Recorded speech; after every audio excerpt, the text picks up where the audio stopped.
There you go. For the class of 2014, Ethan Kelly.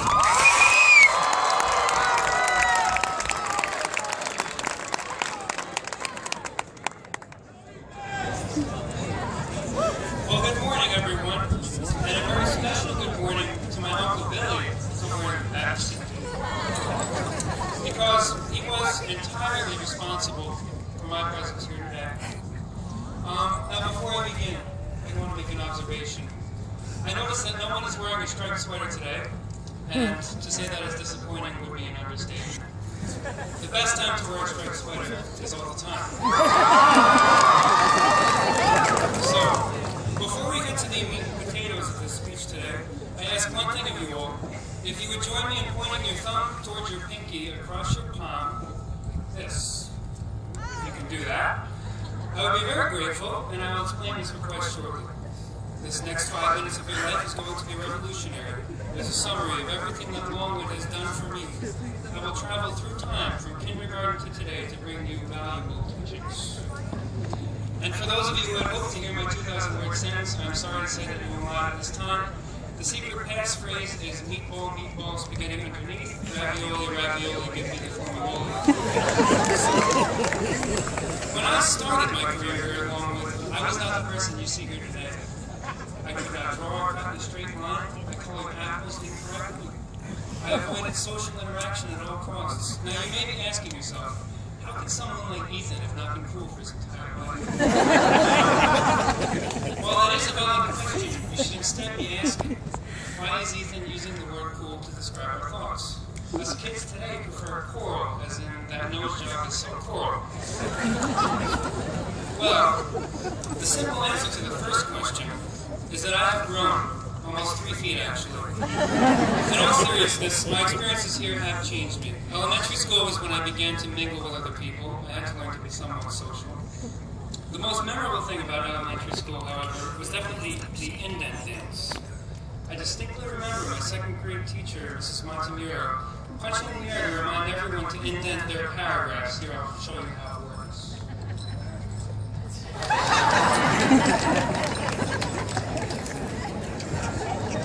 Well, at first, it was definitely out of fear that we followed her orders. No 2nd grader in his or her right mind would want to get in the way of that.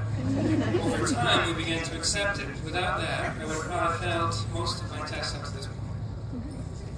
So this brings us to the middle school, the dreaded place in which one would actually switch classes. In that school, I got to meet Mr. Spivak. One of the things that I always valued in other people, always valued most in other people, is the ability to have a good conversation. I could talk to Mr. Spivak about anything, and it would just become interesting. Additionally, he has been a major motivational factor for me over time. In my yearbook that year, he had actually asked me that I mention him in my speech at graduation. That was what drove me most of the way here. I've always wanted the chance to do this. Somehow he knew this would happen, and I will never forget that. At this moment, I would like to explain the significance of the hand gesture that I had you all attempt. I am sure that most of you knew Mr. Gambino at some point in the junior high, and that you were also aware of his recent passing. He was easily the most influential teacher on my own development. Our conversations are events that I will never forget. I will also never forget living without thumbs. He had challenged me to tape up my hands in the manner that you should all be holding yours right now for 2 days. I don't know where the idea came from, but I'm sure he had a good time watching me take his test with a pencil between my index and middle fingers. It is that sort of experiment that shows who he was. He always wanted to show me something new and unusual just because I would listen. He once told me that his only goal was to teach the occasional student that would listen to him.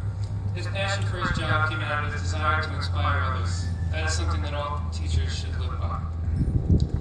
Now we have come full circle, back to the present time.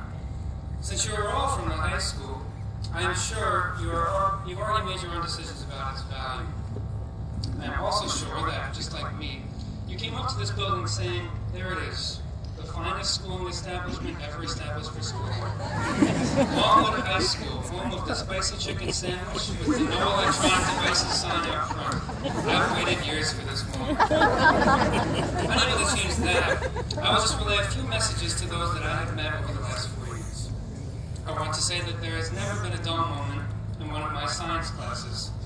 Whether there was a fight, a Bunsen burner-related injury, a vote for the most original cardboard house, or breakfast time for prom, I was always entertained and intrigued.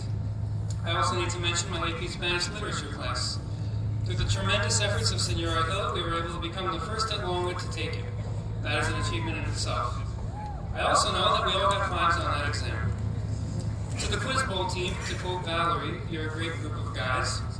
I hope you'll keep ordering your nut pizza with left beef. To the Protein Challenge, you guys should probably learn to use JMO soon. How else can you keep winning best in show?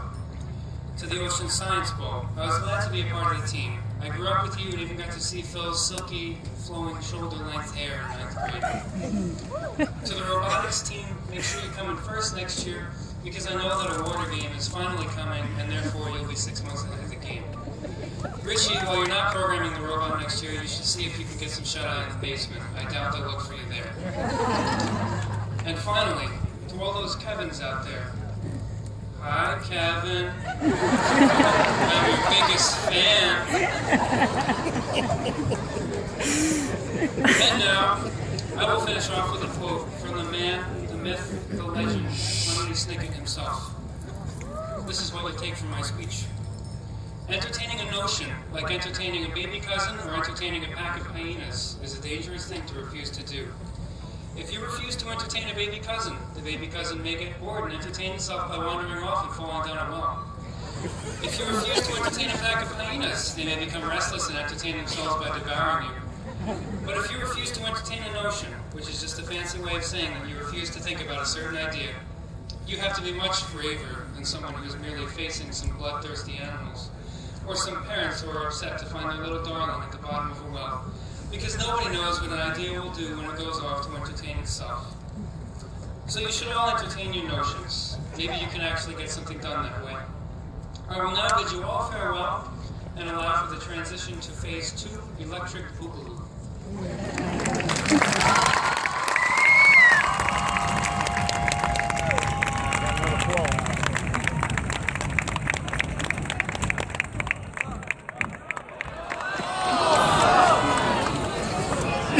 Long. What happened? The ball? That was good. I think they popped another ball.